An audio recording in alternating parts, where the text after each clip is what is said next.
Hello, everybody, and welcome back to the Sanderlanche podcast. Today, we are talking about Shadows of Self, chapters 15, 16, and 17, wherein Wax finds a cab driver and shit's weird.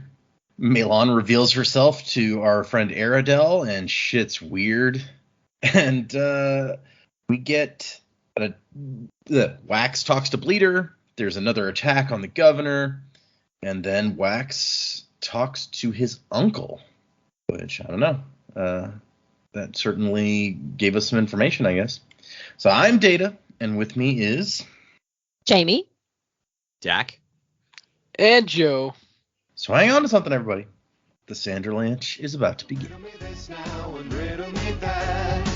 Does anyone really know the mind of the bat? Wherever you're going, whatever you do, a man in the dark keeping watch over you. So poison the ivy with your crocodile tears. We're climbing the vines to the heart of your fears. Can you tell me, has something changed? The rewards are zero, cause I ain't no hero. Do you know it when you go strange? Is your taunting true? Am I as crazy as you? Check my head, I guess the joke's on me. So yeah, 3 more chapters down, and there's kind of a lot of talking in these again, but some action also. So what did you guys think of these 3 chapters? Yeah, it's good. I feel like we're just waiting for the big things to happen. Like I really enjoyed the stuff that went down with Bleeder this time and kind of that chase through and watching how Wayne and Wax got to use Wayne's speed bubble against her speed ability as well, which was a lot of fun. Melan, I really like her. She's a bit of fun. Not what you expect out of Cassandra from what we know of Cassandra of old, but she was already part of, I guess, that rebellious kind of crew anyway. So I just think she's heaps of fun. When she was talking to Aradel and putting on all her divinity for display, I was like, what is this? Like, how is Marisai keeping a straight face with all of that that's going on? But I really liked her as well. Yeah, the stuff that went down with the governor, I'm not sure if it was this week's chapters or last week's chapters. Sorry, I missed last week, guys. We had a sick bubba, so she's much better now, which is good. Probably still noisy, so I do apologize if she makes a hell of a lot of noise. Having those characters all together, in the pub as well, I think it was probably from last week, and sort of watching how they are all kind of riffing off each other and their dynamic coming together is a lot of fun. Didn't see the meeting with Edwin happening to the point where I was like, did I miss something? Did we know that Wax was trying to communicate with him? I think there's a mention, like maybe very briefly, that he's expecting something or he's going to talk to somebody, but we definitely didn't know that that's who it was going to be for sure. Yeah, okay. So, I'm interested to see where that's going to go now and seeing if the set are involved. A Bleeder is just crazy. Just really, terrifying. And the poor coach driver as well. Gosh, I feel for him. That would have just been horrifying if you look back in your coach and seen what had unfolded there. Oh, not good. Not good. But I feel like we're definitely heating up. We should be getting to that point in the book now where it's all going to move pretty rapidly. And I think given what we've read sort of happened over the span of, an hour or two, there's a lot going down in different settings at the moment. So a bit of fun. Yeah, that the cab driver or whatever, he really had a bad experience. To the point where he's like, "It was me, wasn't it? I killed those people." And it's like, yeah, no, dude, it's okay, calm down. Because I'd sort of forgotten that they could approximate someone, like they could try without their bones. They could make them look like someone else, but it would be a bit weird. Like it wouldn't work as effectively. But yeah, to look at someone and then go, well, now I'm going to mess with you and just become sort of a disfigured version of you to do my crime. Oh, that's not okay. No wonder he's sitting in a soothing parlor trying to right. make himself forget. Which is not how that works, but Yeah, gosh, that poor guy. He's gonna need therapy for a really long time. Yeah, these chapters were mostly pretty good. There were a few there were some bits I thought this was really cool, and other bits I'm like, oh, okay, no worries. So like the things I liked, yes, Melan is quickly rising up to MVP of this book. The conversation with Aradel was just hysterical. I love. It's the sort of things like I feel like I've seen this kind of conversation before, but it was done so well. I was just having a joyous time the whole way through. Especially it's like, yeah, you snore too loud, and he goes, oh, this must mean this or symbolize this. I'm gonna go fix this about it. And like talking to her later, it's like, no, legitimately, he just fucking snores really loud. Like, yep, that was brilliant. Yeah, the bit with the cab driver, it's kind of like Collateral if Tom Cruise could turn into Jamie Foxx just to fuck with Jamie Foxx. So that was messed up. And the fight with Bleeder. See that parallel. I should watch that movie again. Yeah, the fight with Bleeder was really, really cool. I thought the lead up to it was just a bit. Did Wax really just walk up to a random building and she was in there? I mean, yeah, it's like she's nearby because she's talking to him and he's using his detective skills, but I thought it was a bit of a reach. It's just like there you are. I'm like, oh, okay. That was kind of, I don't know, something about that didn't sit with me for some reason. I'm not really sure why. And I thought the conversation with Uncle Edwan was kind of anticlimactic. It's kind of just yeah, look, we're not doing any part of this, but we're definitely going to capitalize on it, which I think we called a little while ago, but it's still just kind of like, yeah, it's just like, okay, great. Do we actually get any other information out of that aside from that little tidbit? Now I just have to think, all right, there's got to be more to their involvement because it just seems like such a waste to have that be Edwan's only scene in this book. Like, there's got to be something else that he does as a result of all this, but well, I guess we'll have to wait and see on that one. I have no idea what it could be yet. But yeah, some bits really, really good. Other bits I'm just like, eh. Yeah, that's fair. I mean, it does.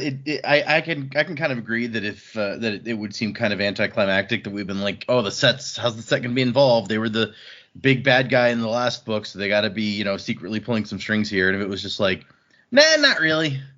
I don't know, like I wouldn't actually have a problem if that were the case, but now that Edwan has shown up and confirmed it halfway through the book, like before the climax, and that we've had that little reveal, makes you think, oh, okay. And maybe it's just the casualness. It's like, yeah, I got a message to my uncle. He's waiting outside. I'm like, really? You had to like fucking decipher the train numbers in the last book just to find the guy, and now you have a method with which you can communicate with him. Like, I get why, like, they justified it with the notebook that he stole from and everything, but I'm just like, that just seemed too easy. I don't know. I really kind of like the explanation of the drop box or the mailbox or whatever, where it's like he was watching it for a long time and then eventually he finds a note and there's like, hey, you should try something else. That was funny. Yes. I don't know. Maybe it wasn't too easy. Maybe it's just how sudden it came up. Because if it was foreshadowed earlier in the book, I did not pick up on it at all. So it just seemed very sudden to me, and maybe that's what's bothering me. I don't know. Sure.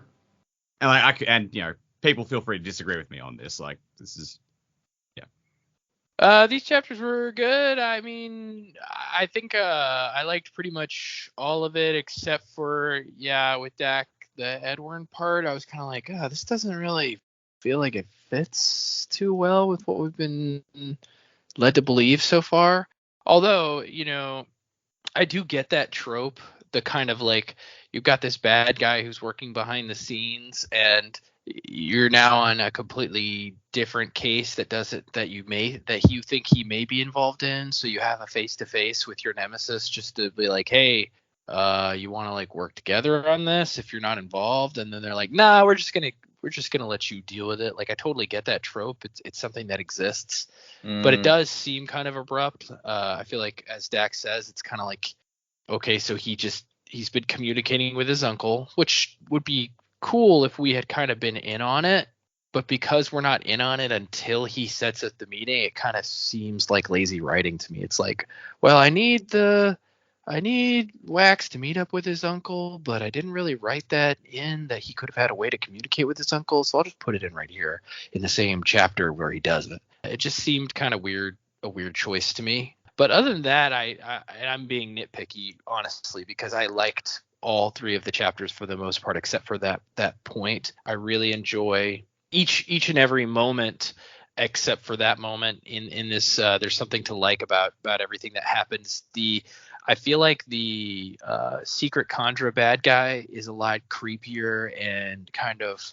It's almost like we're reading like a thriller horror, because it's this creepy Conjura creature that can disguise itself going around killing people, and then you get this like poor coachman that sees a weird disfigured version of himself in the back seat, and then it kind of drives him crazy a little bit. So it's just kind of it's really kind of a depart from the kind of stuff we've read from Brandon in the past, as far as this specific aspect of the story with the Conjura. So I'm actually really enjoying it. I like mystery stuff, and to add this kind of low, not low stakes, but low, because it's not super horror, but it's like to add this kind of thrilling low horror aspect to it. It's pretty fun to read, so I'm really enjoying it. I love the trick with Wayne being hidden in the governor's mansion. That was really cool. Which, I mean, that's what we expect from these guys at this point. They know what they're doing. They know how to do their job. But it was just another fun moment of Wax and Wayne working together in a way that their enemy didn't expect. So yeah, for the most part, I like the chapters a lot. I like the way you described him consulting his uncle, because it reminds me of like Batman and the Joker in The Long Halloween or something, where it's like, yes, I'm going to go talk to my nemesis and see what information he can provide. And we're just... Yeah. Well, and it's just like, I mean, you see that in a lot of fiction that has kind of, I guess, like Batman, where you have like a cacophony of villains to choose from. It's like sometimes the hero will go and consult this particular villain and see like if they have any insight, or even like Silence of the Lambs. It's like she goes to visit this guy who's, unknown. He's a psychologist, but he's also insane, like, because he can help her solve this case. So. Yep. I guess, yeah. I mean, I didn't even think of, but yeah, Silence of the Lambs also kind of fits. Although his uncle's not, in prison or anything. Not yet. Oh, yeah, not yet. I think he's like, oh, you promised not to arrest me. How quaint. Okay, I guess let's get into these three Thrace chapters. We started with some interesting musing on Wax's part about how people will fucking charge money for anything they can get away with. Like, I'm surprised nobody's found a way to put a tax on collecting rainwater. Which, yeah, okay, that's true. He's not wrong. Yeah. And then he makes it to the soothing parlor, and he feels the soothing, and he's like, damn it, I should have brought my hat. My aluminum-lined hat. And so he is looking for this Chapu fellow, who we learned in the last set of chapters is like the cab driver, basically, who was scheduled to pick up who he assumes was Bleeder from the cheekiness of the name in the book. And I like the lady in charge is like, dude, if you think that like flashing a badge is going to get you in here for free, you must be new to the force, because that's not how this works. He's like, I'm looking for this guy. And so takes him upstairs and into this room where this guy has apparently paid a bunch of money for like one-on-one soothing, which, given what he's telling us, is not like a cheap service. And the soother's just like, dude, I've tried what I can, but this guy does not need almancy. He needs a doctor. And the lady's like, get him out of here, please. He's disturbing my people. Because Chapu is quite disturbed. The soothing does not seem to be helping. And Wax tries to figure out if this is Bleeder by being like, hey, what's the name of your dog? And he's like, I don't have a dog. He died. And Wax is like, all right. And then we cut to Aradel, who apparently does not use his office a lot. So maybe that's why his wife can get away with hiding fucking bananas in there. Because he says it's a place for giving house lords somewhere to sit when they complain at me. Makes sense. Yeah. He's up on the roof, giving orders. He's like, get the men ready to clear out the pubs. We're going to close them down once I get permission to institute martial law. This really does just seem like the Commissioner Gordon moment. He's waiting up on the roof for Batman to show up or something. Yeah, it's true. And instead he gets Elan, who I guess is, Martian Manhunter? That's an interesting point. I don't know exactly who the comparison I would draw there. I mean, super strong, shape-shifting. Yeah, I know. I'll give it to you. And Marisai's like, well, here's the information I found. It definitely looks like it's one of those faceless immortals that did this thing, just like I told you. And he's like, okay, well, I'm still gonna want proof, but and she's like, well, yeah, I brought some proof. Probably best if we did that part alone, though. And so he has everyone else go downstairs, and he's like, I hope my questions aren't offensive, Your Grace. And she slips into this like, sincere inquiries never offend human, for it is thy duty to seek truth. True questions return only truth. Like, she's really laying it on thick with the thys and thee, and we shall aid thee in thy desperation. And he's like, great. I guess yeah, that's what I needed. Could you put in a good word for me with Harmony? I love that. Like, you got like an angel equivalent. And he's like, hey, can you like put in a good word for me with God? And she's like, thy deeds are thine own good words, human, and thy God knows of them. And then he's like, okay, can you tell me anything else? And she's like, thy snoring is rather loud. It doth be like unto 100 angry Kolos in the middle of a rock slide. He's like, that's mighty white of you. Thanks. Right. And then they go downstairs, and Aridel's like, yeah, that was weird. And Marisha's like, I mean, I warned you, but... And he's like, I decide she's just pissing herself. Right, she seriously, like, after that last set of chapters, which, yeah, Jamie wasn't here to talk about, but we really all did love Melon, and just, she's so ridiculous and fun. And he's like, the snoring thing, a metaphor, I assume, but for what?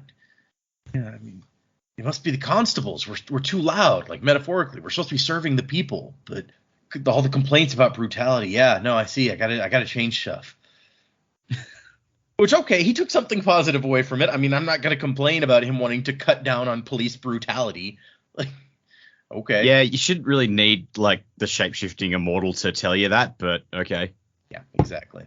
And so Marisa is like, we'll let Wax handle the Khandra and we'll focus on the city. We get a bit where Aridel's like, so you know what, Marisai, you could help me out here. That Ladrian fella, he does some good work, but he's kind of a wild card, and I'd really like more information on what he's doing. Which really, I mean, that Marisai at the end of this kind of like, oh man, is that really why they hired me? And I admit it does sound a little bit shitty to be like, I need you to kind of keep tabs on this guy for me. But she's like, I mean, technically he's under your jurisdiction. You could just ask him for reports. And he's like, I have tried that. And if I'm lucky, I get a letter saying where he's left a suspect hanging. If that. Most of the time, it's like at a party, and he's like, oh yeah, I'll tell you about it later. So at that point, I'm like, okay, no, I see why he would. Yeah, it's kind of fair to be like, I want some information. He asks for shit. And she's like, okay, I'll write you a weekly report, more frequent if there's an investigation. And he's like, okay, great, fantastic. And she's like, I'm gonna tell him that I'm doing it. And Aridel is immediately like, no, that's terrific. Anything is better than what I'm getting now. So let's do this thing. I think the fact that he's on board with her telling him is just all right. You're not a shitty dude. Like I've liked Aridel so far, but there have been a couple things I'm like, yeah. I don't know how to read you at this point, but like the fact that he's like, yeah, I need you to spy on him. I'm gonna tell him I'm doing that. Okay, like okay, that goes a long way. Yeah, I agree. Yeah, I think for him, I think he seems like a straight shooter, Aridel. So it's like if he's saying like, I just need information because he's not giving me any, that's exactly what he means. It's not, there's not like some ulterior motive where he's trying to build a case against Wax. It's like, no, I just need to know what's going on in my own Octon. Right. Yeah, and it seems absolutely like fair. And like at first I'm like, okay, that seems kind of shitty. But then once you get the whole explanation, it's like, no, actually, he's being pretty reasonable. Yeah, especially the bit where Wax says he's asking for resources. And it's like, yeah, okay, if the dude's taking your stuff, you need to know what he's doing with it. Yeah. Yeah. Because you gotta answer to city people for that. Exactly. He's having to prepare apologies for, broken city resources and all sorts of stuff. Like, people are going to complain, and it's much easier to go, oh, it's part of an operation. Like, they can actually work together quite well if Wax gives them a chance. Mm-hmm. So, it's like having someone that's like really good at their job but terrible at the admin. Yeah. Yeah, I've known people like that. I feel very targeted.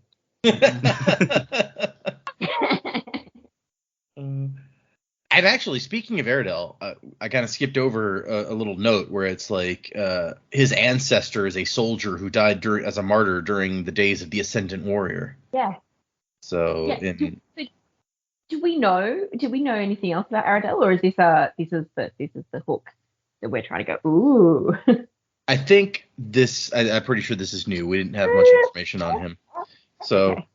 and I don't think it's ever actually explained. But in case the similarity in the name did not tip anyone off, his ancestor is Goradel, if you remember Goradel. Goradel had kids? Ah. Yeah, I guess he must have had kids before Marsh chopped him into tiny bits. Yeah, I was trying to figure out. It's like, oh, who could his ancestor be? I'm trying to think. Well, who died that we know? I'm thinking clubs, Doxon. No, they didn't have they didn't have family, or when they did, they became emperor. So right, surely not. Goradel, I forgot about him. Yeah, and I think Goradel was originally like a palace guard at the Lord Ruler's palace, and I think it was like, you came here to make money for your family. I understand. And so it's like, oh, so maybe he always had a family, and that's why he was like working for the Lord Ruler in the first place. Who knows?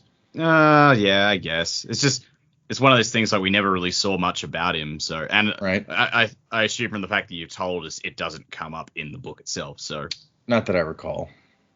Maybe it does, and I'm just like spoiled it. Oh no. No, Goradel's name is not in the book at all. So yeah, that revelation will be so ruined by the fact that we know now. It's like, oh yeah, remember this guy who was a minor character from the first trilogy? Yeah, it's his ancestor. This will totally change your understanding of the books completely. And so she gets back down and meets Maelon, who had made her own way down somehow. And Maelon's like, yeah, so that's how'd I do? She's like, seriously, we will aid thee in thy desperation. And Maelon's like, I can be divine when I need to be. I've had a long time to practice. And then there's the moment I love where Marisai's like, well, why don't you use that act around me? And Maelon's like, maybe this is the act. Maybe my duty as Harmony's servant is to show people what they need to see, whatever will bring them the most peace. And Marisai's like deeply disturbed by this for a second. And then Maelon's like, nah, I'm just messing with you, man. Yeah, I'm just fucking with you. I'm not doing that. That'd be pretty sweet if I was, though, right? And the snoring thing wasn't just like a joke. She's like, oh no, I had to investigate him when Harmony was first looking for Palm. I guess somebody thought that maybe he would have been a good candidate to be replaced.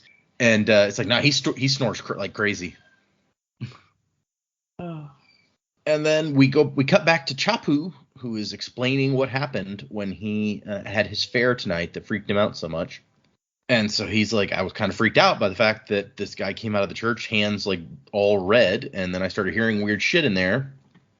He's like, I was bearing the demon spawn in my coach, a driver for Iron Eyes himself. What good would it do to run? It had my soul. Like, damn, okay. This guy's having a problem. Yeah. And then he's like, I know what you're thinking. I killed that priest, didn't I? The bloody hands are mine. Oh god. And Wax like, no, dude, chill. It was not you. It was just somebody messing with you, a charlatan, as he says. And apparently, the dude left some bones behind in the carriage.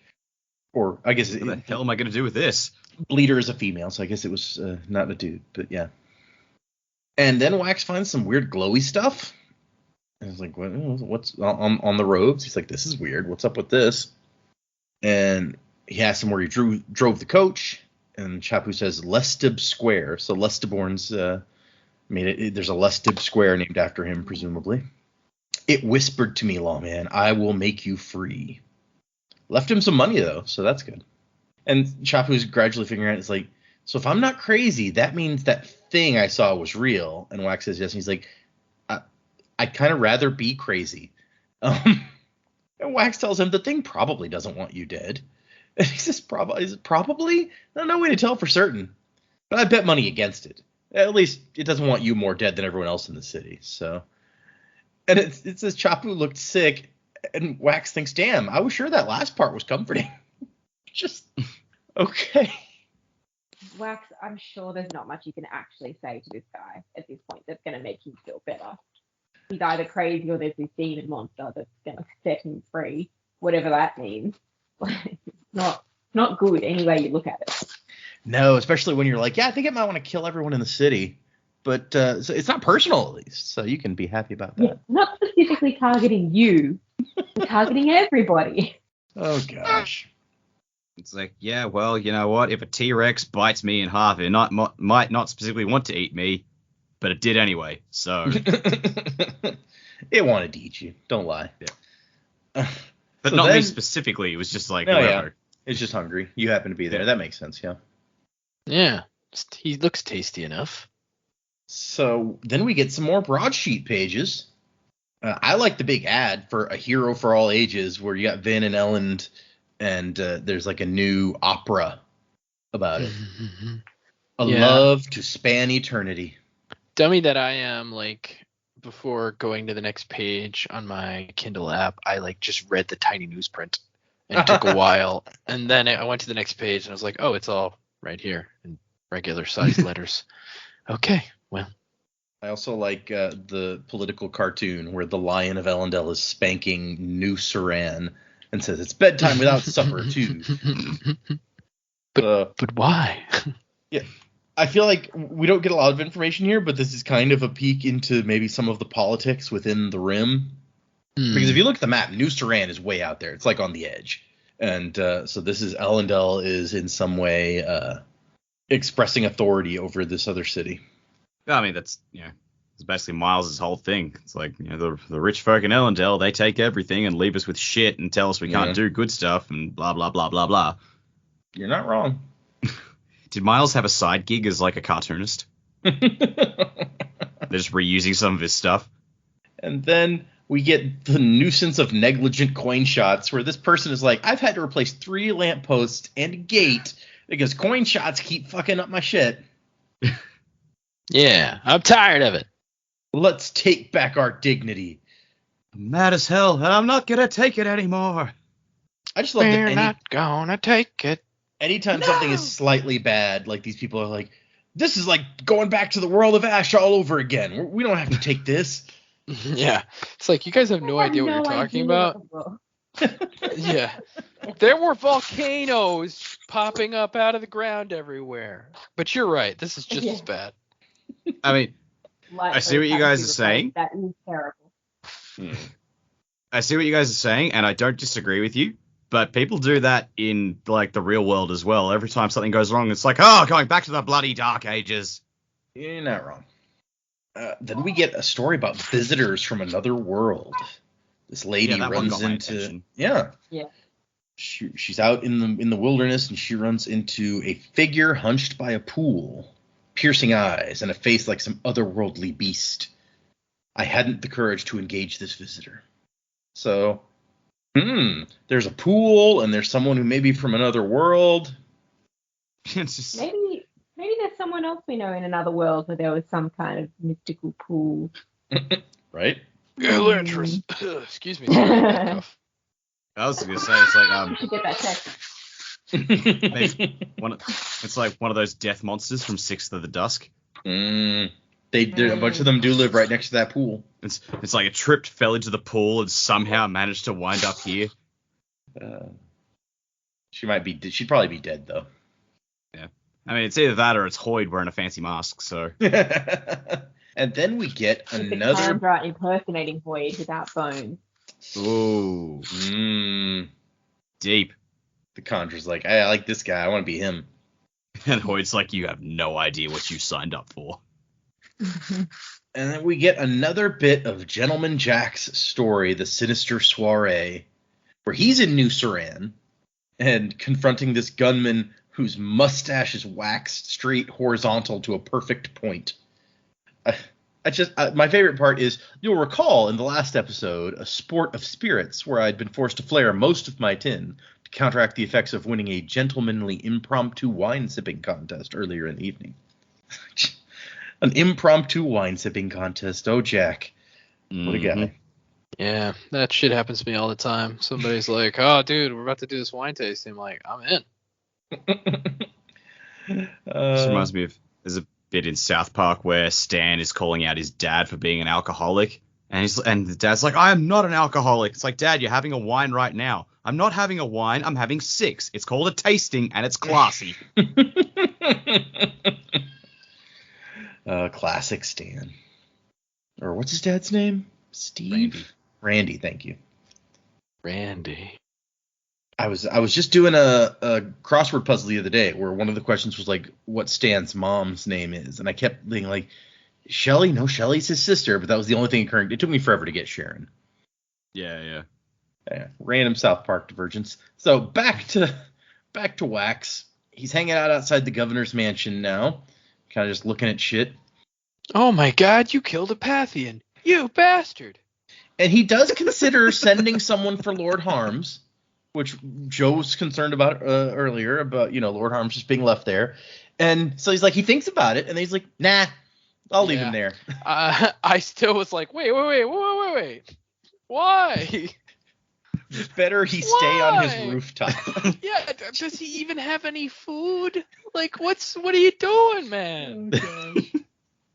Yeah, it looks like we're going to be right. It's going to be the end of the book, and it's like, fuck, we forgot him.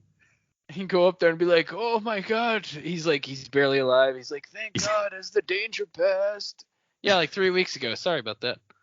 He's eaten half his shoe. Yeah. I thought I was going to have to boil another shoe.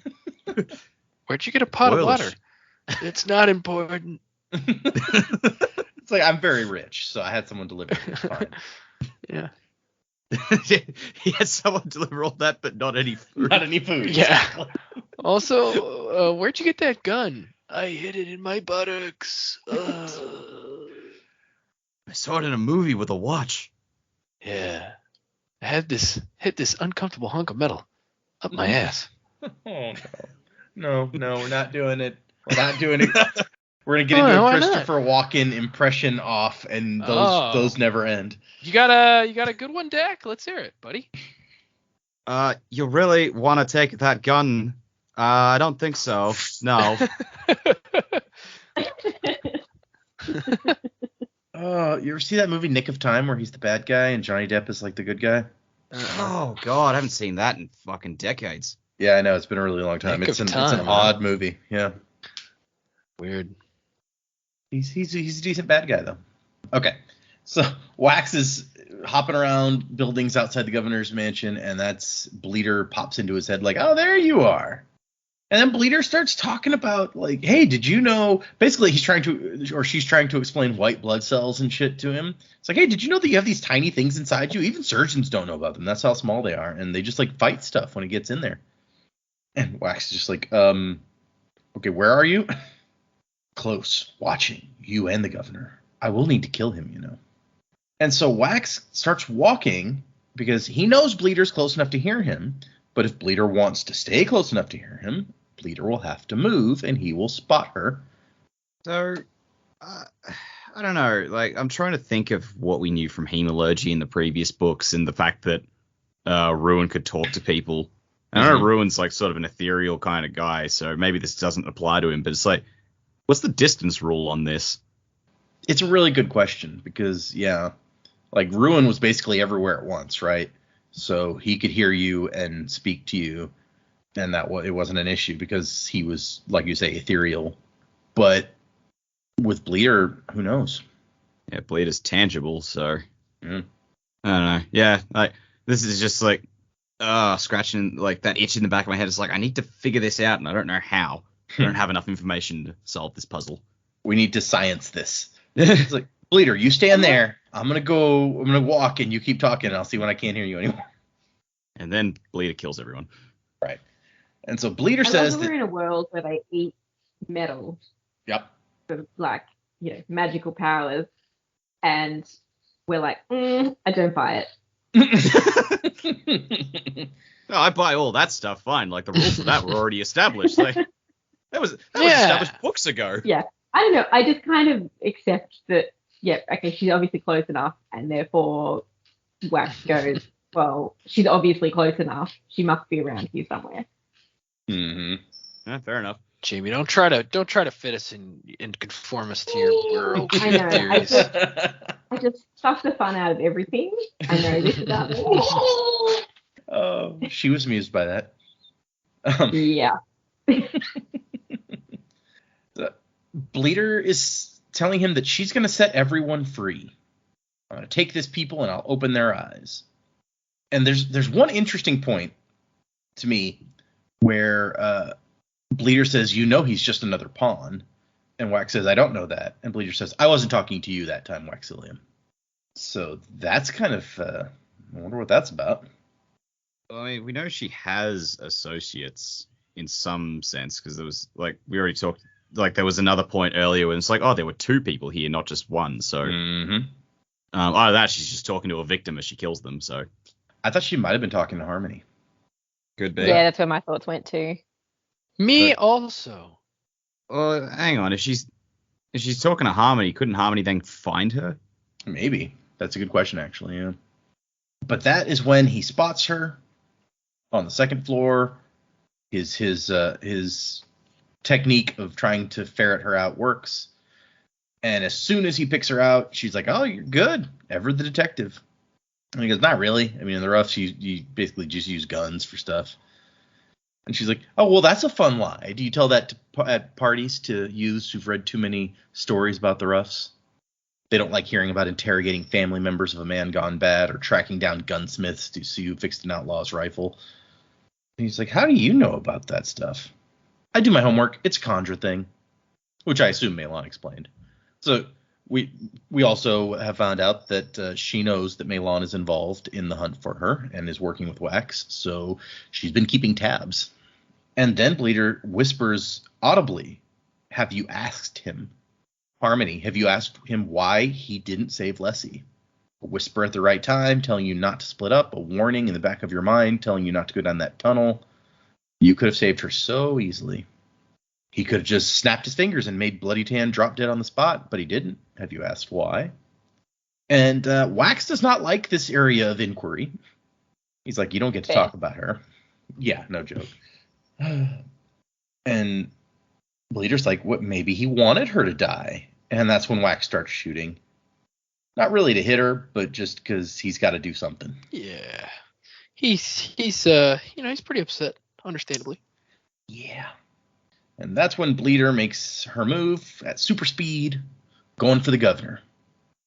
And by the time Wax gets down there, there's already a bunch of people down. And Bleeder's thinking at him like, really? Still using a gun? You can't kill me with that. It's although like, not the first time I've used a gun on someone that couldn't be killed by it. Doesn't stop me trying. You're not wrong. Somewhere Miles just going, oh God, not this shit again. And I mean, it's not like using the gun was completely useless. Like, definitely slows it down at points. Yeah. He manages to like break an ankle bone, so that's even if you that's not gonna hurt you long term. That you can't help you at being fast. Exactly. But Bleeder runs into the middle of a bunch of people who are trying to shoot at Bleeder and end up hitting each other more so than. Ugh. So frustrating. But that's when we get the moment where, as she's moving fast, all of a sudden he's moving fast too, because Wayne is one of the fallen bodies. It's all a trick, which it never occurred to me before seeing this that would help with your super speedy nemesis here if Wayne's speed bubble like equals it out, which is like, oh hey, that's that's really clever actually. That was great. Of course, it's still hard to do anything to her because, he's going to shoot at her and the speed bubble deflects the bullets. So, but his solution to that is I'm just going to shoot a shit ton of bullets and probably some of them will hit. So it's all good. There's a line from that terrible League of Extraordinary Gentlemen movie that's always stuck with me. So Sean Connery's giving Tom Sawyer a bunch of shit and just says like, oh, very American of you. Fire enough bullets and hope to hit the target. Yep. That was going through my head here. And then while she's distracted by all those bullets, he tries to get that needle into her. And it just barely misses because it's also deflected by the speed bubble. And then she goes into the room where the governor is. Wax hears a gunshot. And when he gets in there, Drim, the governor's chief bodyguard, is bleeding from the neck. And the governor's sitting there trying to stop the blood. Oh no, Drim, our favorite guy. And the governor's like, help. I do like that though, when characters who have been, not not bad guys, but like, unpleasant people to the protagonist. Like they still go out in a blaze of glory saving someone else selflessly. I'm just like, that's cool. You got your little bit. Yep. Yeah, he was a bit shit, but he wasn't bad, Yeah. He just didn't like Wax, and look, fair. Yeah. Yeah. Yes, the bodyguard jumped in front of a bullet and took a bullet for the governor. So yeah, that's some good bodyguard.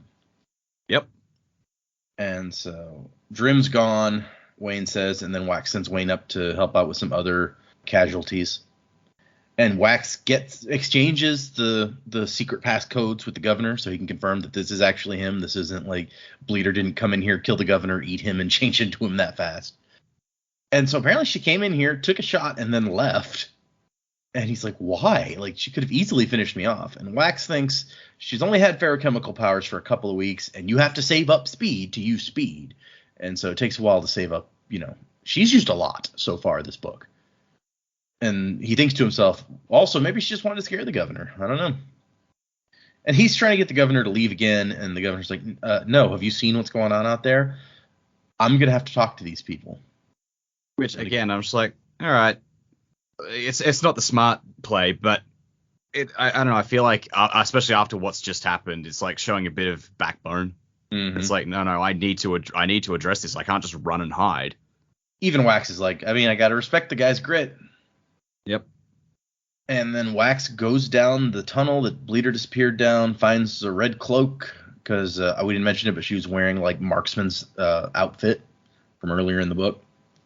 And then she finds a crude picture of a man drawn with a fingernail in the wood, and then in blood, little eyes, and some words also scrawled in blood. I rip out his tongue to stop the lies. I stab out his eyes to hide from his gaze. You will be free.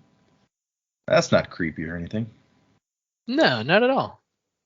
And then we get Wayne's point of view, where he goes to the fancy washroom, and he has this whole internal monologue about how rich people like make up these special words for stuff like washroom, instead of just calling it the crapper, because that's how they ferret out poor people. When someone calls it the crapper, they know it was a person they need to impress. Yes, it's very Wayne. Got to figure out who to oppress. It's very important. And he sees the initials or name embroidered on the towels, and he's like, does he really think is he that worried someone's going to steal them? Jeez. And then Wayne does take one, but he trades for some mints that he'd taken from the bar earlier, so it's fine. Yeah, even though I took these from your house, these things were free, so that I can trade them for whatever I want. We learned that the Terrace language has 7 words for iron, which is kind of interesting, although I don't know exactly why. And in the meantime, Wax has given someone a package for Renette and says, deliver it quickly, pound on the door, wake her up if you have to. Don't get scared if she cusses at you or threatens to shoot you. She's not going to do that. Stay there until she reads what I wrote. Understood? Okay. And so Wayne's like, Renette? And Wax says, yeah, I thought of something that might help. And Wayne's like, I could have gone. And she's like, no, she would shoot. Only because she likes me. Wayne, she doesn't actually like you. You always say. That's the problem. He doesn't. Yeah, no, he doesn't. Yeah. Like, he's built up this thing in his head where he's like, no, you just don't understand, Wax. She keeps shooting me to keep me alive, to keep me on my toes, because she knows about my dangerous life that I lead, and she wants to make sure I stick around. Awkward. I also like when he explains the poem that he found to Wayne.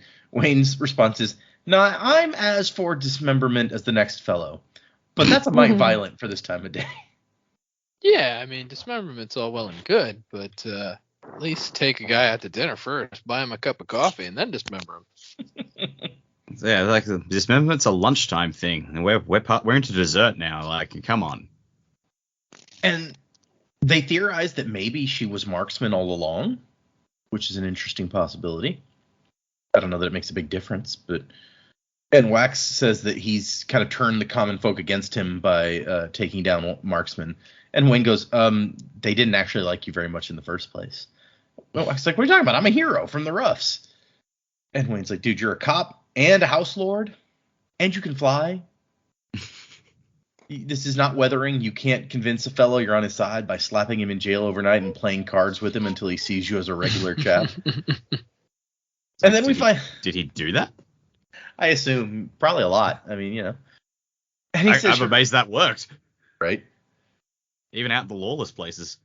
He says, you're right, of course. And Wayne says, usually am. And he says, except that time on Leslie's birthday. You always have to bring that up, don't you? It was an honest mistake. You put dynamite in the oven, Wayne. Gotta hide a gift where nobody will look for it. All right. I don't want to know exactly how that ended, but not well is what I'm getting from this. I think we can assume that after that, whoever's house this was, that they had to move. And then Wayne is back to taking all the little party foods from the trays of the people walking by. I love how that was like made out to be this big dramatic, oh my God, something's happening. They've swung into action. Oh no, it's just Wayne's found the food. Yep. Yeah, that's all it was. Candied bacon wrapped around a walnut. And Wax says, how is it? Sounds He goes, not good. it tastes like cotton candy made of baby. Okay. Ew. Yeah, no. And so we also find out that Meilon is going to be helping out, disguised as one of the guards who got shot. The guard died, and Meilon has taken the body, and they're just going to pretend that she got shot in the arm. So hopefully next time Bleeder will be so busy looking out for Wayne that she will miss Meilon. And I like that Meilon's complaint is, I hate being short, and also this lady tasted bad. And she's like, look, hey, it's either the worms or me, kids. Don't you think she'd be happy to go out all at once? No. Hang on. Like, she's just going on about how an aged body is the best thing ever. And both Wax and Wayne are uncomfortable with this. And it's like, Wayne, you literally, earlier on this same page, made a joke about something tasting like baby. It's true. Like, no, you don't get to be squeamish about this after that. And then there's a whole talk about how hair is the really annoying part. You got to get all the hair just where it goes, and it's super bothersome. Hey, man, I've been there. And she says that Palm is older and very practiced, so maybe not as good as Tensoon, but she'll be way faster than me.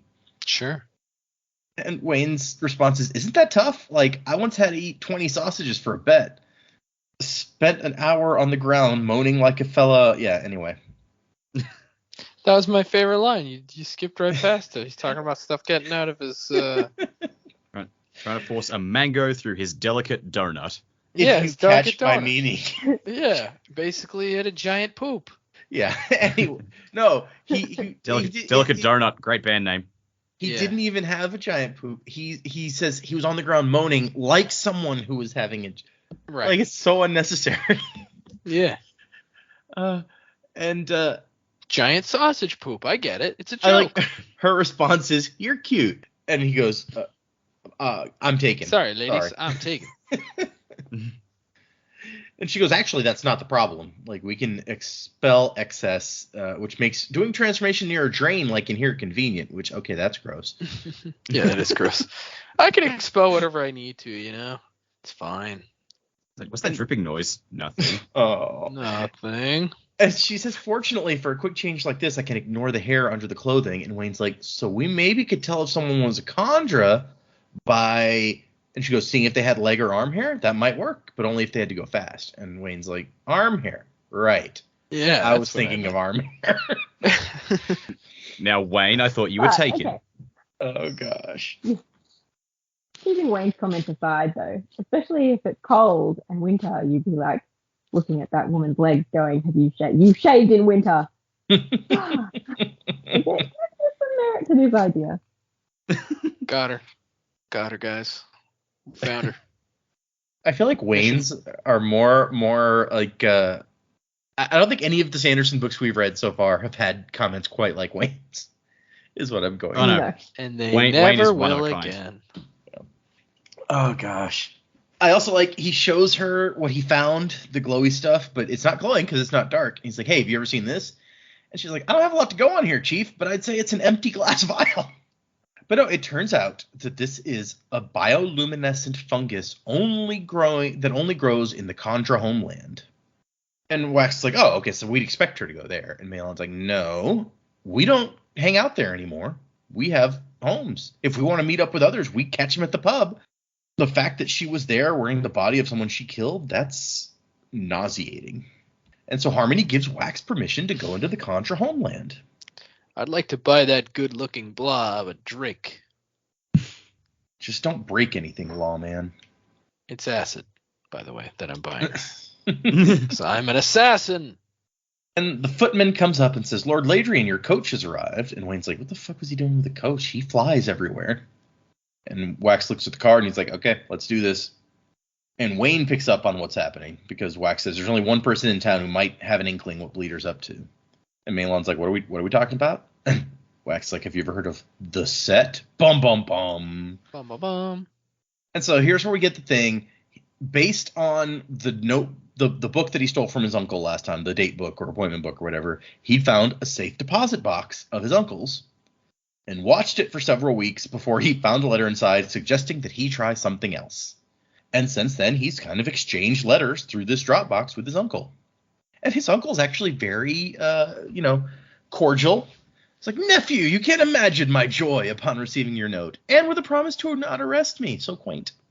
I came immediately. I feel like we've been too distant lately. And Wax is like, you tried to have me killed. And Edward's like, and you did the same thing. So, whatever. Did he? Yeah, that's what I was about to say. I'm like, I don't know that I remember this, but okay. And Wax is kind of rude. And he's like, dude, can't we just be pleasant? And Edward's like, man, this is a rough night outside. I wonder if this is anything like that night so long ago. The night when the Survivor's Gambit played out. I like that that's the name of it. That's a cool name for it. Yeah. And Wax is like, the world is really different than it was back then. Like, this is not Lord Ruler times. And Edward's like, yeah, maybe, but human emotions are the same. So no matter how nice the box is, if you put a man inside it, he will fight. And Wax is like, and you're on the side of the common man, really? He's like, well, no, hardly. I want power, wealth, influence, just like the Survivor's crew, actually. And they're arguing. He's like, they were heroes. And his uncle's like, they were thieves, actually. Which, he's not wrong. True. Yeah, I mean, I think in the original trilogy, in the second book, they say several times, like, why are we doing this? This isn't us. Like, we were a bunch of thieves and con artists, and now we're having to run this country. Like, why are we here? Kelsey, why did you do this to us? And Edward makes one interesting point where he's like, you ever wonder if you would have gotten along with them back then? A bunch of miscreants and lawbreakers? Would you have trussed up the Ascendant Warrior and tossed her in a cell? A guy did that one time. That did happen, yeah. And Edward then is like, one wonders why our house is considered a laughing stock these days. I'm told they invite you to parties just to see you strut. And so he's like, okay, look, the reason I asked you here is because I think we have a common enemy, Uncle. Like, what do you know about what is going on here? I'm certain the set has been watching. You tried to kill me earlier. Tell me that was just a strike of opportunity. Tell me you're not working with her because she wants everything to burn.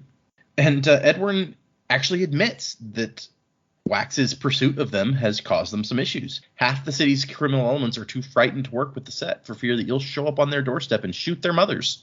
You got more chance of winning the Powerball than running into him. Nah, man, I don't like tonight. Yet again, Wax signal up into the sky. I was about to say, yet again, Wax is Batman. Yep. Yeah. Hey, the song works. It's just shining up a signal. It's just a candle dripping. And his uncle's like, no, okay. I'm one of the conservatives in the set. I'm pushing back against violence, but the more you attack us, the stronger the other voices get. And he's like, oh shit, you are working with her. And he's like, more like riding the storm. Basically, but in the end of it, he's like, look, I'm not going to help you. I can't help you here. And Wax is like, you're just going to watch everything burn? And his response is, ashes are excellent fertilizer. Unless they get smothered in ashes. Sounds familiar. World of Ash. Yep. Everyone complaining, oh, we're going back to the world of Ash. Well, maybe. World of Ash. That should be my nephew's band name. And then he brings up his sister again, and his uncle's like, basically, I'm going to keep your sister because I may have to use her against you at some point. So Also, while I have her, you can't kill me, or you'll never find her. And Wax ends it by being like, "Look, I'm gonna deal with this conjurer, but I'm not gonna forget you, Uncle." And he's like, "One day, I'm gonna be there. I'm gonna come for you." And everyone's like, "I'm looking forward to it. If it doesn't happen before next summer, then you should join me for Meriwether dinner. We'll have a stuffed pig in your honor." I like just how how well mannered he is, and he really stays pretty cordial this whole conversation, despite the fact that he's a huge asshole, and especially in the flashback that we had earlier this book. It's like this guy's kind of despicable, but I like him here. He's fun. Well, that's the end of our chapters. Let us move into predicaments. So we've had a couple little reveals, not a whole lot of information coming out, but we have 3 episodes left in this book.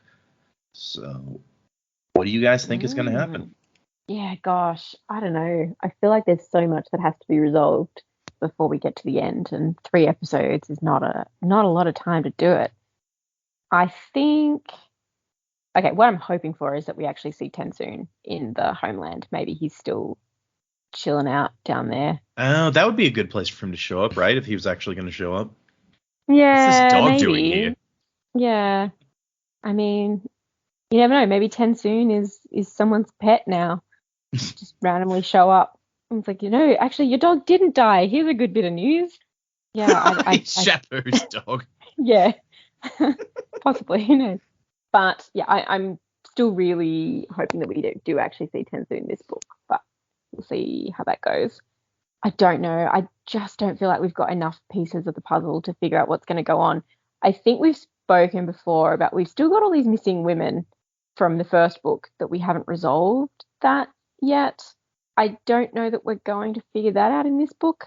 I'm hoping that's not something that's just left dangling for the end of time. Surely we figure out where they are. But it just doesn't feel like it fits here very well.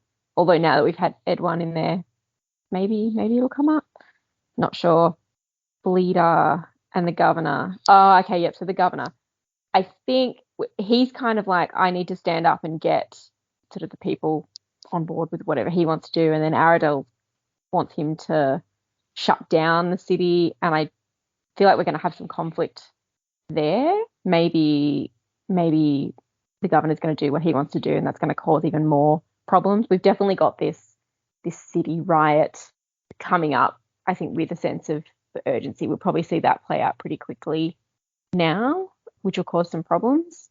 But I don't really have much more than that.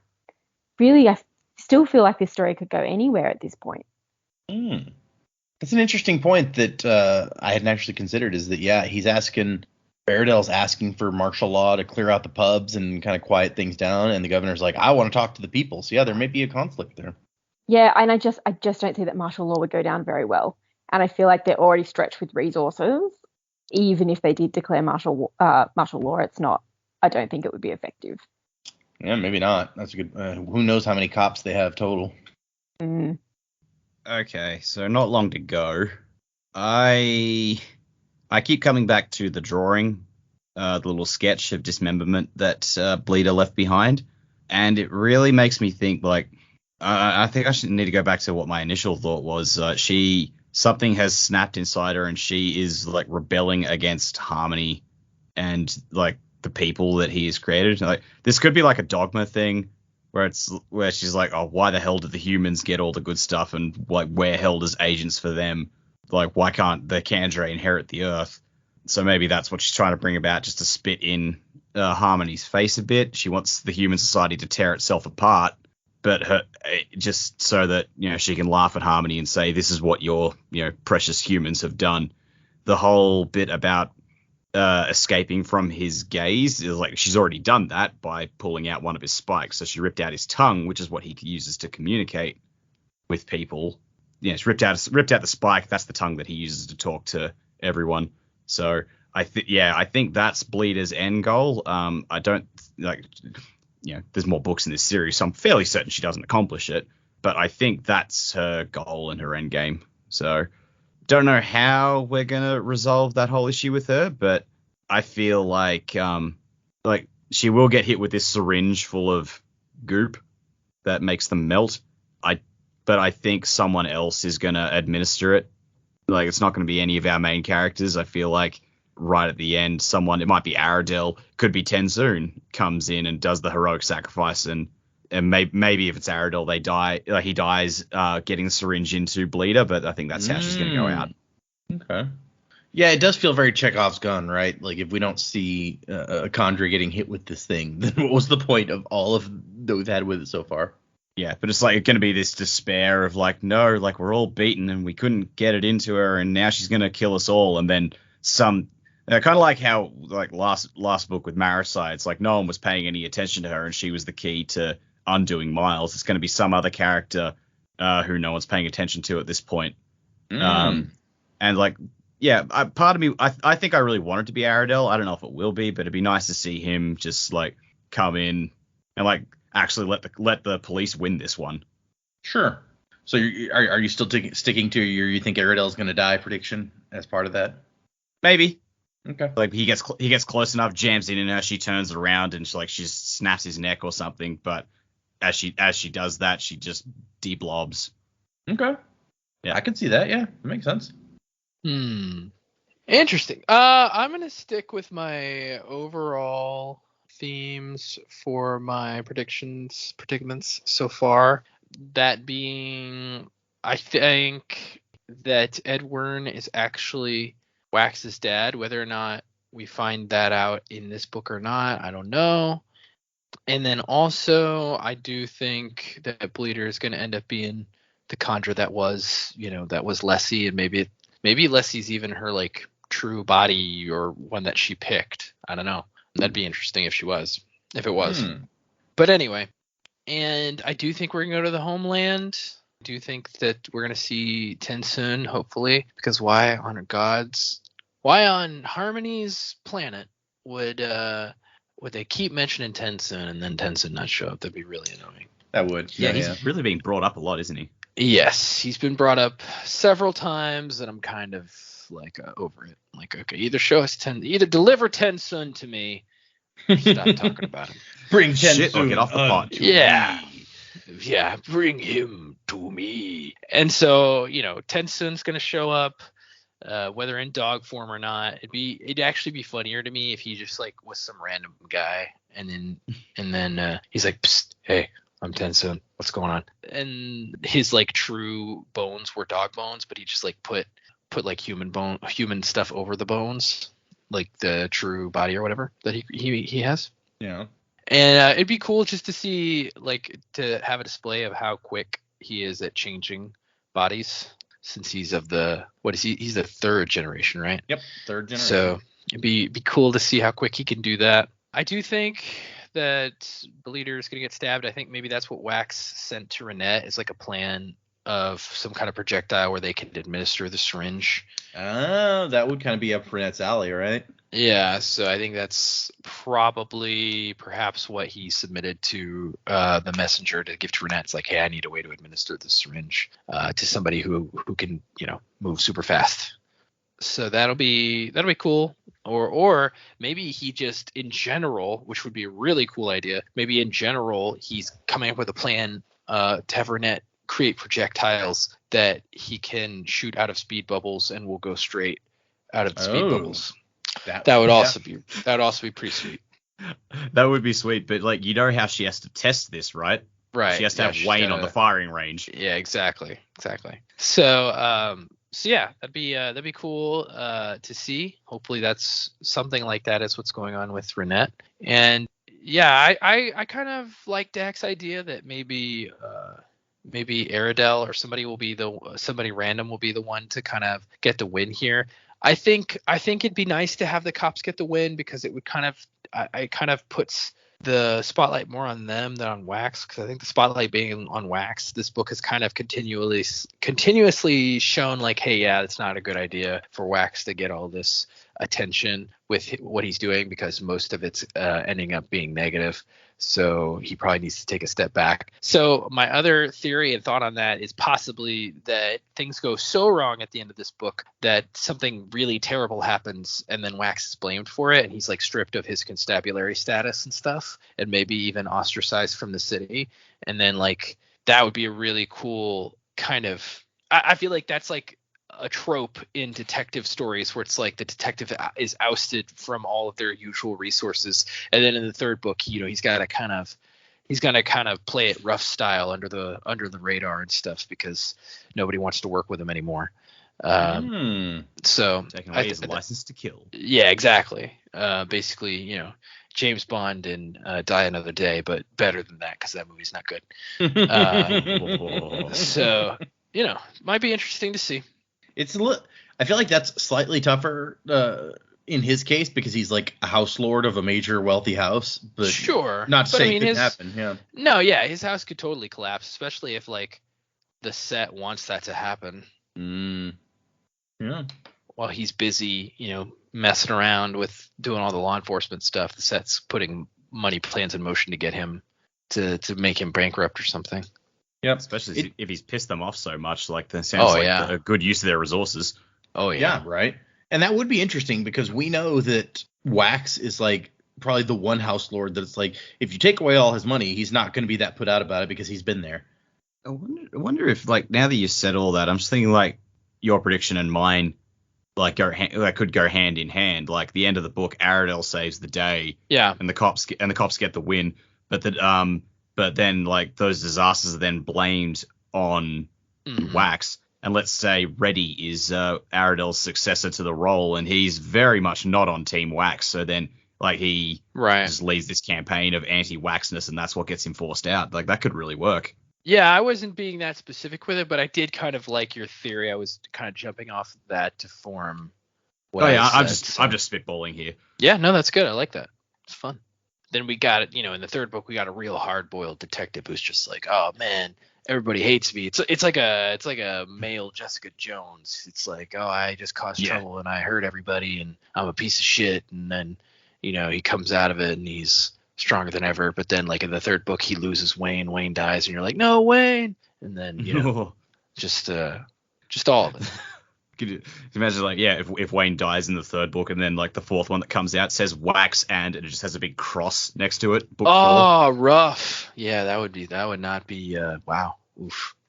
There was a Wayne comic don't die, series, buddy. There's a comic series I read like back in the day, Cable and Deadpool, and then spoilers for a 15-year-old series, but like for the last 6 or so issues of the book, like they'd made it out Cable was dead, so all the title pages like said Cable and Deadpool, but Cable had a big red X through his name. That's fun. Harsh. Yeah. Cable and Deadpool was fun because of just how weirdly they play off of each other. I maintain that's like Deadpool has never been better than that series. Which is why they put Cable in the second movie. I don't know that it worked as well in the movie as it does in the. Well, I don't want to get into that. I don't want to discuss that right now. Thank you. Okay. Let's. We got some emails. Let's email it up. Send it to us. Sanderlanche Gmail. Sanderlanchepodcast@gmail.com. We have one that I almost heard last time that was lots of spoilers. I'm saving that one for the end of the book. So we have 2 others here. Cool. One is from Sasha. Baron Cohen? No. Oh, okay. I have email is nice. Yes, very nice. So Sasha says, I feel the overarching story of Shadows of Self is really good, but I have to agree with Joe and Dak that there's a lot of surprising narrative clumsiness. I found it really jarring when last week's reading opened with young Waxilium, age 12, looked from one coin to another, and then had the youthful Waxilium looked from one to another, literally 2 paragraphs later. And then there's... I didn't even notice that. No, I didn't pick up on that either. And then there's the Chondra spotting serum. That's what the stuff we were just talking about. I'm sure Brandon has some backstory in mind that makes sense, but he didn't include it, and the serum comes across as a plot contrivance. I mean, I can't figure out when this stuff would have been invented and why. If it was in Era 1, then the Chondra were either outdoing their contracts, and Tensum seems to be the only one to break his, or they were hanging out in the homeland. If it's during Harmony's reign, then Palm is the first person with the ability to hide from Harmony. He could just tell the other Chondra where a troublemaker was, assuming there were any serious problem Chondra before Palm. So it's just a small detail, but it's driving me crazy since I first read the book, I guess, like, why would you come up with this serum that's an interesting point. Because Harmony's like Batman, man. You gotta have contingency plans when your super Justice League friends go crazy. Read Tower of Babel, okay? Anyway, wasn't to the time of Sanderlanche withdrawal, Sasha. So no, I agree with you. It doesn't make, like, it does come off as just like, hey, here's some plot stuff. No explanation of why they would ever have needed that before. The next one is from Adam, and Adam has. I'll go through the whole thing, but he's bringing up something that we've already talked about several times. So I don't know how much we want to get into it, but he has some points here, and I will just. So he says, "Hello, Sanderlanche crew. After listening to the most recent episode in which you discuss Wayne's interactions with Steris, I want to write to share my thoughts on Wayne. Namely, that while he's a fun character and has some of the best comic relief moments in the series, he's kind of a despicable human being. That statement is pretty harsh, so let me explain. Wayne is narcissistic, misogynistic, narcissistic, misogynistic sociopath who doesn't seem to care about how other people might feel about his actions. He acts all charming and goofy and Wayne-y, but many of those traits are just him being an asshole while joking about it, and we, as readers, just accept it because, oh, that's just Wayne, and we're mostly seeing things from his or Wax, his enablers, perspective, but to other people, he's being a jerk. For instance, Wayne's kleptomania, which gets jokingly referred to him as trading for stuff. If the people don't consent, it's not trading Wayne, it's stealing. But he's able to rationalize it as acceptable, so he doesn't see how it could be actively harmful to the people he's doing it to. So to take an example of something you've already read, let's take a look at the scene where he breaks into the university to give money in person to the girl whose father he killed. On the surface, it seems noble and self-sacrificing even. He's going out of his way to right some of the wrongs he's caused. But if you look at it from another perspective, no one but Wayne wants him to be there. Wayne is performing the worst sort of self-flagellation where he makes himself feel bad so that he can feel better about what a good person he is, all while making everyone else involved uncomfortable or upset. The girl has specifically told Wayne she doesn't want to see him, yet Wayne explicitly disregards her wishes and breaks in to see her anyway, knowing that it will cause her distress. And he plays it like it's all a game, calling it a quest in his head and being drunk and a general nuisance. And his Wayne's treatment of women is just appalling. Some of the things he says in the series to and about women are downright disgusting, and don't even get me started on how he acts around Renette, trying to woo her even though she's made it crystal clear she's not interested in him. All in all, I think that while Wayne is certainly a fun and interesting character, if you knew him in real life, you'd be pretty tired of his antics real quick. He's the type of friend that is really annoying and you secretly kind of hate and always groan internally when they show up because, oh God, what are they going to do now? I think my main problem with Wayne is that he doesn't seem to realize or care that his actions are having massive negative consequences on the people around him. All that being said, I think it's fascinating that Brandon has crafted a character in such a way as to have these tremendous flaws and still be likable to the readers. Sorry for the long rant. Had to get my feelings out. Do you guys have different opinions? I'd like to hear your thoughts. I think there's some valid points in there. I hadn't really thought about it in that much detail, but I think there's something to it. Some of what he does is not a good person, but I still like to read the character. And I agree. He's been written well for a character that has some pretty despicable traits. Yeah. No, I mean, yeah, when you break it down like that and you think about it, it's like, okay, yeah, some of that stuff is really messed up. And we talked about it a little bit last time when you weren't here, Jamie, but it was just like when you realize that he actually thinks that he and Renette are in a relationship and he's basically like a stalker who's constantly like getting in her space and coming on to her when she clearly is not interested. It's kind of messed up. And yet we still like to read the crazy shit that he does and says. He's got some despicable traits, but at the same time, he's got some genuinely good traits, I think. Like you couldn't just pigeonhole him as like, oh, this horrible person. Yeah. But there are still some things that he does really well and that he is a good friend to Wax. And yeah, nobody's perfect and Wayne's got a long way to go to being perfect, I think. But yeah, I still think he's a fun character on the whole. Yeah, I think the assessment that he's fun to read, but if you knew him in real life, you would probably hate him is a valid point. I think that was a big thing that people would describe about Homer Simpson, which is entirely fair. It's like we love Homer watching his antics, but there are a lot of things about Homer that are pretty terrible. So, I can see it's a similar sort of situation. Yeah, like I love Wayne's witty commentary. I love like his train of thoughts for some things, and then his trains of thoughts for some other things. I'm just like, no, not okay. And yeah, so yes, no, 100% see where this guy's coming from, and it's like I don't condone any of the really bad things he's doing, but you're right, it is kind of clever that Brandon has given a character that, you know, you look at him from one angle and he looks like just a really fun guy to hang out with, and then you take a step not even that far to the side, and it's like, god damn, this guy's got some real problems with what he does. If you had a friend who every time they came over, like they took valuable things from you that you cared about and left like sand or a banana in their place or something, you probably wouldn't invite him over. Would not be friends with that guy. Oh man. Yeah, I agree on the whole with what's been said. Some good points. I also, whenever I hear people talk negatively about a character, which I've talked negatively about characters, and so what I'm about to say, yeah, exactly.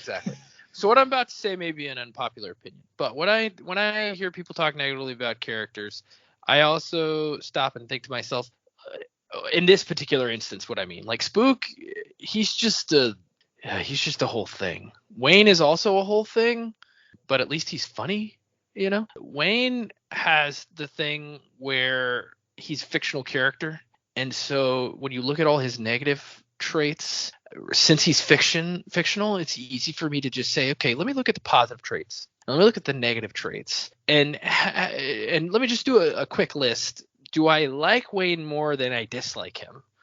And does Wayne say things that I disagree with? Yeah, of course he does.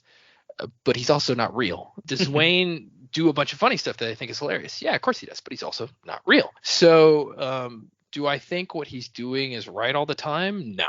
But do I have a problem with him as an individual? Also no, because he's not real. So that's one of those things, like, yeah, we could sit here and we could talk about how awful Wayne is. We could talk about how much we love him.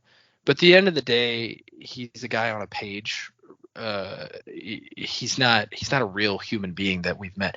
And if you ever have met a person like that is exactly like Wayne, that literally, like Data said, literally steals your stuff and puts a banana there, and then makes misogynistic jokes, and then treats people on the spectrum poorly, like, run away from that person, because that sounds like a crazy, insane thing that is not even human. So, you know, obviously, I feel like Wayne, as the comic relief of the story, he's comic relief, but then Brandon decided, well, he also needs to have like some realistic human characteristics. So let me give him these other things. Yeah. But really, like, I think the majority of his role is not to be deep. I think the majority of his role is comic relief, and so I feel like some of the deeper aspects of his character are not written super appropriately, which again, maybe it adds to a sort of realism, but at the same sense, Wayne is like a walking hyperbole. Like, nobody like Wayne exists in real life. Like, that doesn't happen, at least not that I've ever met or know of. So you could make a comparison to people that are sort of like him in maybe one or two aspects, but the truth of the matter is there is no one like Wayne, because Wayne is not real. So yeah, I mean, I like Wayne. Don't agree with everything Wayne says and does, obviously, but at the end of the day, he's a character. It's fine. Yeah, and like we could like debate and pick apart these points for hours and hours and hours. Like I'm sure people already have, but wouldn't get any close to unpacking like a final verdict on, you know, is this someone to be liked or not? Because there's too complex to really delve into. Sure. Yeah. That, and honestly, at the end of the day, it doesn't matter to me if I should like Wayne. Because he's on a page. Yeah, he's on a page. Like, if I should like him or not, doesn't really matter. If you say there's something wrong with me liking him, well, that's your opinion, man. That's just like your opinion, man. I can like whoever I want. It's because that would be my opinion. So, you know, that's same thing. Yep. Second verse, same as the first, and all that. It's funny because it slightly reminds me, when we were kids, we had a cousin who, whenever she came over, would steal our shit. So yeah, I'm just like, wouldn't put a banana there in its place. No. Yeah, definitely did steal my stuff. I only ever got to play Croc on PlayStation the one time, because then it was gone. So when you're talking about it, like, you wouldn't want to invite this person over, I'm like, no, I didn't. No, we hated when she came over, because we were like, crap, something's gonna go missing. Yeah. Good times. Also, okay, like, Because sorry, I just want to say because you kept bringing up the banana, I'm just like, wait, that was Aradel's wife. Maybe Yeah, Aradel's wife didn't steal the cigar. That was Wayne the whole time. The banana was Aradel's wife, but Wayne's left like apples, I think, before, so it's along the same lines. We got one new Aradel's review. wife, and she's just like Wayne. Yeah, she's gonna be another Wayne. Aradel has to keep her at home so she doesn't steal too much shit. Oh, that'd be hilarious, actually. She's because he's like retired, or he was retired before he took this job. So I imagine he's like an older dude, and she's like an older lady who's just like going to the store and taking. Yeah, exactly. She remarried. Okay, no, we have one new review, so let's hit on that real quick. This one is from La Tech DMB Fan, and what they say is the only podcast I listen to. I've been following this podcast for about a year, and they're the only one I can listen to. Everyone is so extraordinarily entertaining, and the theories are so much fun. That's it. Thanks, man. Yeah. Thanks, guy or girl, whichever. Thank you. You're a smoker. You smoker, you. So yes, if you want to leave us a 5-star review on Apple Podcasts, Joe will jump you into the misting crew. Or you can go on back to Patreon and you'll get to be a fairing, or you can do both and be a twinborn, like several people now have gotten. So yeah, and there's still a couple of, if you're crazy enough, there's still a couple of Shard of Ad and Alcium spots. And so I believe that. Speaking of that, my original announcement that we had the first content I was planning was for June, and that was going to be when the graphic novel, the new version of the graphic novel for White Sand came out. That has been delayed, so my plan for that is delayed. But we are still working on getting Joe feedback for his script, so that may still make it out. Yeah, something I made, like a month ago, and nobody's given me notes. I just want to make it perfectly clear to all you lovely Patreon people. Joe is not the holdup on this project.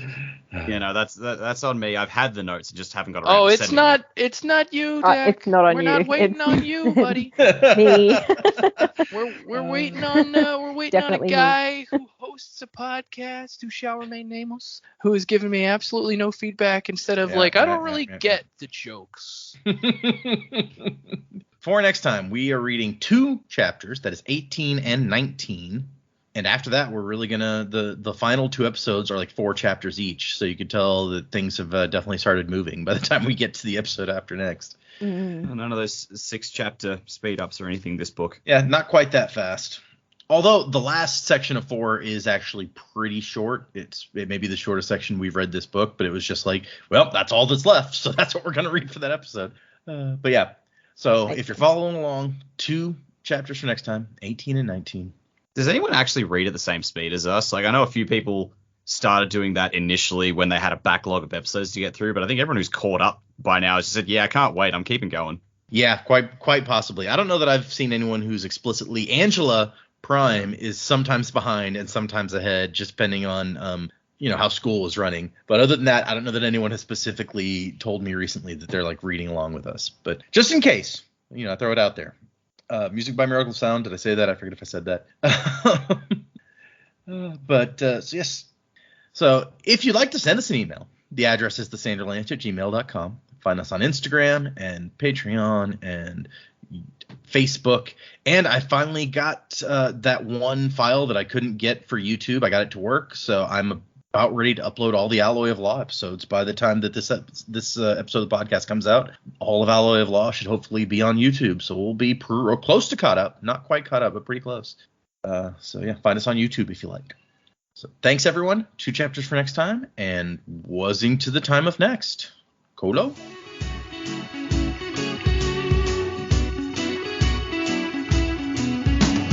Check my head, I guess the joke's on me.